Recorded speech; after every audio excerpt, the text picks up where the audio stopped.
बहुत शाइस्ता इंसान है। सबके साथ न्याय करते हुए राज्यसभा की कार्यप्रणाली चलाते हैं। जब सदन की कुर्सी पर बैठते हैं तो वो सभी को बराबर की नज़र से देखते हैं। वे बड़े शांत ढंग से राज्यसभा को चलाते हैं। रहमान साहब इतने कूल हैं, कभी गुस्सा ही नहीं होते।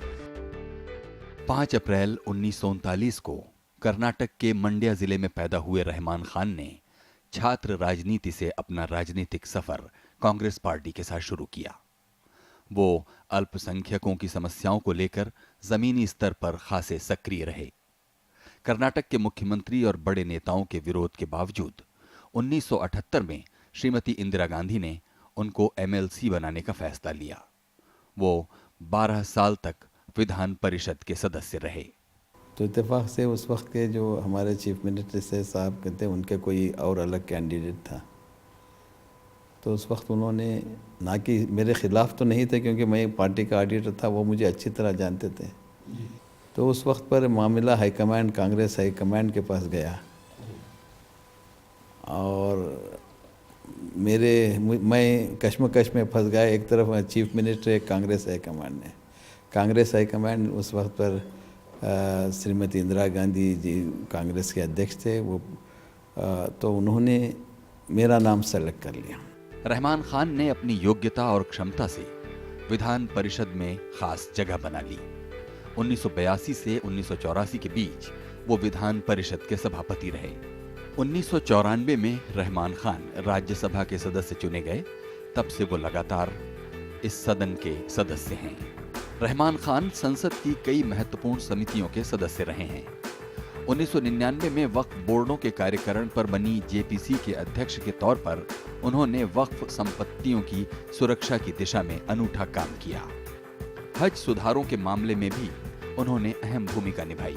कर्नाटक में पहली बार उनकी पहल पर धार्मिक अल्पसंख्यकों की सामाजिक आर्थिक दशा पर सघन सर्वेक्षण किया गया। रहमान खान 2001 से 2004 के दौरान राज्यसभा में कांग्रेस पार्टी के उपनेता भी रहे।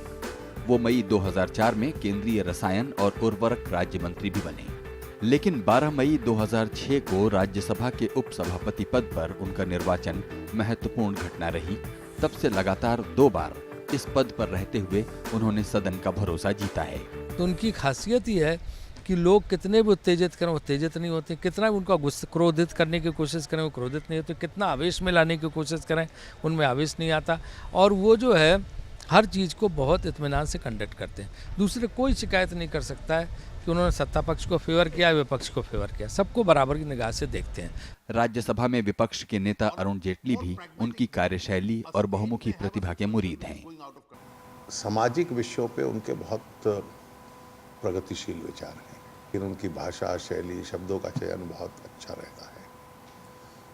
स्वभाव मधुर है, कभी तनाव में नहीं आते, और ये सबसे बड़ा उनमें गुण है कि जो सदन का संचालन करने में उनकी सहायता करता है। मेरा ये पहला टर्म है और भारत की राज्यसभा में मैं शायद सबसे कम उम्र की महिला सांसद हूँ, इसलिए रहमान साहब तो मुझसे बहुत बड़े हैं। कितने कम समय में भी उन्होंने बहुत सहायता की और मार्गदर्शन दिया और एक बड़े होने के नाते संरक्षण भी किया सदन में। समाजवादी पार्टी के सांसद मोहन सिंह मानते हैं कि उनके अपने जीवन पर रहमान खान ने गंभीर छाप छोड़ी है।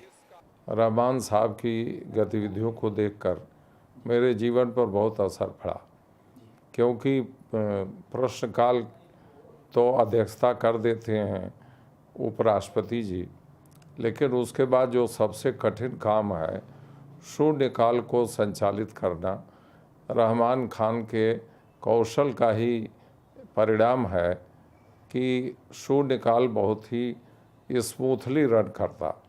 बहुत संजीदा तरह के इंसान हैं। एक बार मुझसे गलती हो गई, मैं माफ़ी मांगने गया तो उन्होंने कहा क्या आप कह रहे हो, जैसे कोई अपने छोटे भाई के पीठ पे हाथ रख के मुस्कुरा दिए। तो मैं तो बहुत उनकी इज्जत करता हूँ। राज्यसभा की परंपराओं को ध्यान में रखना और जो नियम कानून है राज्यसभा को संचालन में, उससे ध्यान में रख करके मुझे लगता है कि उनका अपना प्रदर्शन बेहतरीन है और वो सभी सांसदों के, चाहे वो किसी पॉलिटिकल पार्टी के हों, बहुत प्रिय हैं, सम्मानित हैं और सब हम उनका बहुत आदर करते हैं, सम्मान करते हैं। उन्होंने बड़ा बैलेंस्ड तरीके से सबके साथ न्याय करते हुए राज्यसभा की कार्यप्रणाली चलाते हैं। कभी कभी नाराज होते नहीं देखा, कभी किसी को डांटते नहीं देखा। हंसते हुए प्यार मोहब्बत से सभी सदन में हर एक सदस्य को साथ लेके, फिर वो ट्रेजरी बेंचेस हों, ऑपोजिशन बेंचेस हों, सबको साथ लेके जिस प्रकार से उन्होंने राज्यसभा में एक समन्वय का वातावरण बनाते हुए अपना कार्यकाल उपाध्यक्ष का निभाया है, मैं समझता हूँ वो एक तरीके से मिसाल रहेगी। सबसे बड़ी उनकी जो खूबी है कि वो बराबर हंसते रहते हैं, मुस्कुराते रहते हैं, ये अच्छा लगता है।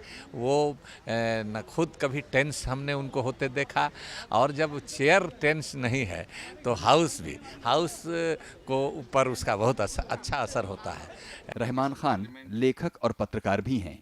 संसदीय लोकतंत्र, अर्थतंत्र, धर्मनिरपेक्षता, अल्पसंख्यक मामले और कई विषयों पर उनके भाषणों को लोग याद करते हैं। Arvind Kumar Singh, Rajya Sabha TV.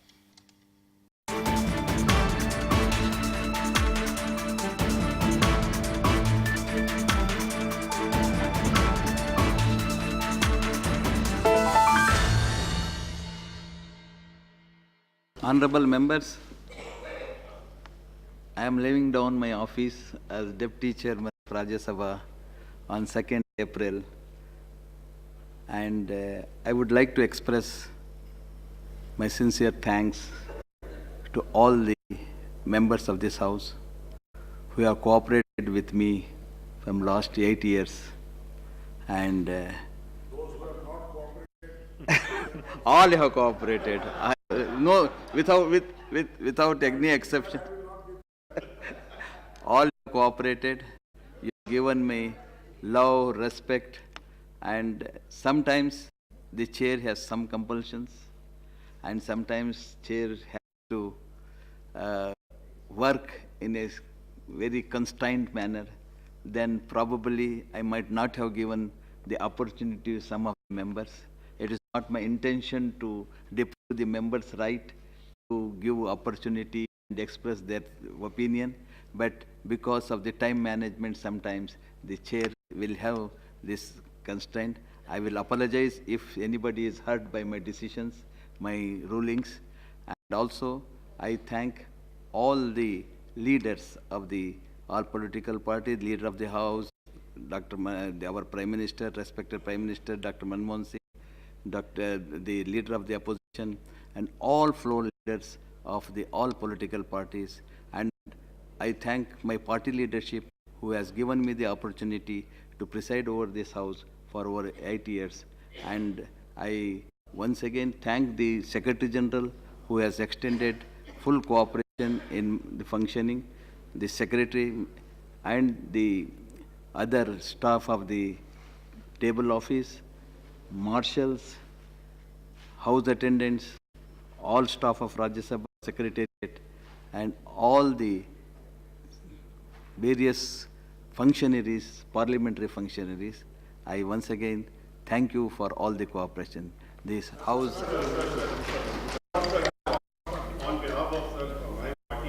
I think all of us will associate, all the members will associate. So we've always found you, last 8 years it's my experience in this House, that we have never found you discriminating in any manner. You have always been, we have always seen you smiling, and a smiling face which not only we have seen here, the whole country, where as soon as they see you sitting here, they know that now the atmosphere would change because you are on the seat, even if there was a tense atmosphere. And we have never found that any you have made any partiality with anyone. Whenever we had any occasion, you always helped us, and we also feel and we pray that this 8 years will again continue further, and it will not remain here. आपकी इस विदाई बेला में प्रतिपक्ष के तरफ से मैं आपको इतना ही कहूँगा। मैं तो नहीं रहूँगा यहाँ, पर मैं इतना जरूर कहूँगा कि आपके मुस्कुराता हुआ चेहरा, जो प्रतिलक्षित सिर्फ आपके चेहरे पर नहीं होता, आपकी आंखों के माध्यम से होता है, आपकी भाषा के माध्यम से होता है और आपके अनुशासन के माध्यम से होता है, उसको मैं विशेष करके मिस करूँगा।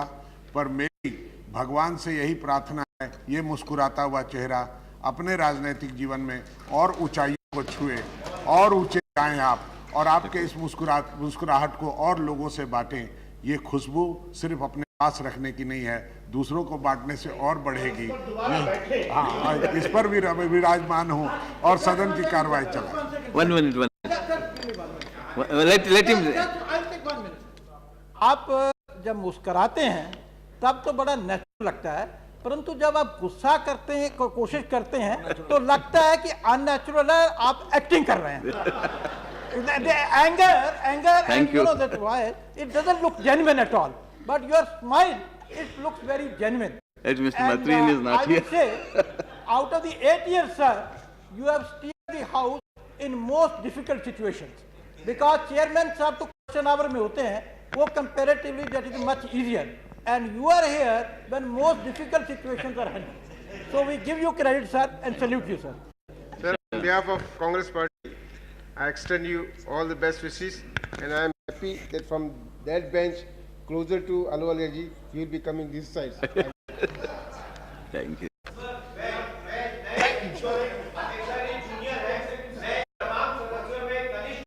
लेकिन आपसे एक बात सीखी है, विद्या ददाति विनयम। जिसमें विद्या है, जिसमें बड़प्पन है, वो बड़ा विनयी होता है। उसमें बड़प्पन का अहंकार नहीं होता, वो सबको साथ लेकर चलने का प्रयास करता है और किसी भी स्थिति में वह इतना न क्रुद्ध होता है। आज की परिस्थिति में जब हम देखते हैं अपने ही अपनों की पीठ में खंजर भोंकते हैं, ऐसी स्थिति में आपने इन तमाम विभिन्न विचारों के पार्टियों को साथ में लेकर एक ऐसा नेतृत्व दिया जिस पर हमें गर्व है सर, और हमेशा आपको याद रखेंगे। उपाध्यक्ष महोदय, उपाध्यक्ष महोदय, 1 second please, 1 second. Sir, 1 second. Sir, I on behalf of my party extend our gratitude the way, sir, you have run the house from time to time. An excellent presiding officer, although my experience is only 8 months. आप जैसे विद्वान आदमी, लेखक हम temporarily miss करेंगे ही हमारा उम्मीद है। और हेमा जी बोल रही थी, वो भी रिटायर कर रही हैं आज, कि मैं कई ज़माना पहले नंबर 1 आर्टिस्ट थी। वो आज भी हमारे अंदर मन में नंबर 1 आर्टिस्ट है। जो ड्रीम गर्ल को हमने देखे थे, वो ड्रीम गर्ल आज भी हमारे मन में उनका छवि है। और सुरिंदर सिंह अहलूवालिया जी, ये रिटायरिंग मेंबर जिस तरह आपको ट्रिब्यूट दे रहा था, ये भी मुझे बहुत अनोखा अदा लगा। और हमारे वो सज्जन जो हमारे अग्रवाल साहब, he has completed 75 years, he was telling, but he must not retire from politics and social life because he is an excellent person all the time. We have seen that he is with a smiling face, he talks to us. Thank you. With these words, sir, I wish you all the best. No, there is, it is difficult, it is embarrassing for me. जी, 1 minute sir, only 1 minute Yes, sir. one party, एक party से, नहीं मैं आप party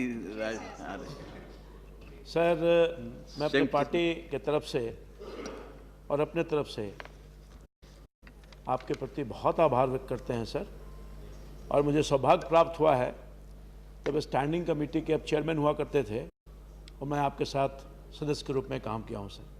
इससे बहुत पहले से मैं आपको जानता हूं सर, आपके व्यवहार को, आपके स्वभाव को, आपके काम करने की क्षमता को as a standing committee chairman, और आज सदन में भी लगभग 2 साल से 8 साल से आप काम कर रहे हैं सर। सौभाग्य प्राप्त हुआ है कि लगभग 2 साल से मैं आपको करीब से वॉच कर रहा हूँ।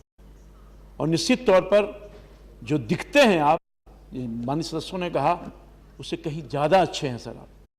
और मैं तो दुआ करता हूँ आपके लिए सर कि आपकी आयु लंबी हो और जिस कार्य क्षमता के साथ आपने इस हाउस को, इस सदन को, सब लोगों को लेकर के चलाने का काम किया है, अल्लाह करे कि आप और ऊंचे पद पर जाएं। और इसी तरह से जैसा कि अहलूवालिया साहब ने कहा, मुस्कुराते हुए देश और दुनिया को अपनी एक छाप जो देने का काम सदन के माध्यम से किया है, आगे भी देते रहने का काम करें।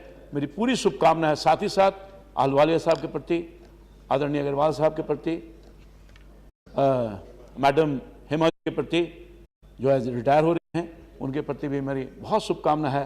अहलूवालिया साहब को पिछले 20 साल से मैं जानता हूं, हमारे बिहार पटना के हैं निवासी, इससे विशेष तौर पर जानता हूं।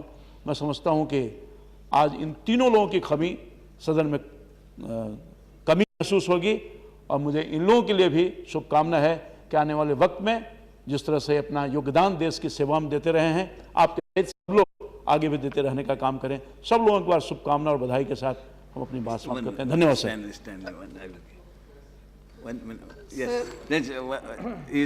Let him speak. I will tell you. Okay. So I joined the house to express our heartiest thanks and gratitude to you, and I sincerely wish that you come back to your place, your age chair, and guide the house for pretty more long years with all the efficiency that you have done before. Thank you very much. Thank you, sir. I'm not as experienced or an elderly person like others to wish you, but still, on behalf of our party and myself and my association with you for the past 4 years, sir, I've been really sometimes when you're in chair, sir, when my chance comes to speak, maybe we are afraid of very strict adhering to the time, but that is the way you have to handle the challenging timing and other things.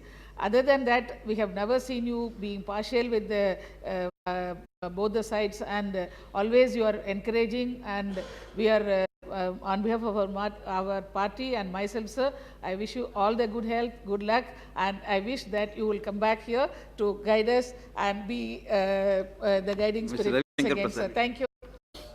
आपसे बहुत विनम्रता से एक बात कहना चाहता हूं। आज आपने अपनी विदाई की बात कह के जिस तरीके के उद्गार आपने प्रकट किए, उसमें जो आपका बड़कपन झलका, मैं इतना ही कहूँगा कि अगर हम लोग के किसी आचरण से आपको दुख लगा है तो मैं माफ़ी मांगता हूँ सबों की तरफ से। और बड़ी बात जो मैं कहना चाहूँगा कि आज हाउस ने जिस सर्वानुमति से अपने उद्गार प्रकट किए हैं, वो शायद बाहर को ये संदेश किया है कि संसद जब गरिमा के अनुसार ऊपर उठती है तो संसद की ऊंचाई क्या है। उस ऊंचाई का एक बहुत ही सार्थक संदेश आज पूरे देश को गया है जो हमने देखा है, और शायद आज के दिन संसद ने उस ऊंचाई को प्राप्त किया है। इसे सभी मित्रों का अभिनंदन। हम आपसे अपनी शुभकामना देंगे और एक विनम्र आग्रह भी करेंगे। जिस तरह से आपने हाउस को पिछले 8 वर्षों से चलाया, मैंने स्वयं देखा है, आप इस पद पर रहें। आपके बिना शायद अभी इस उपसभापति पद की कल्पना नहीं की जाएगी। मेरी बहुत शुभकामना है, बहुत शुभकामना है। लेडी मेंबर धन्यवाद, उनका पहले ले लीजिएगा।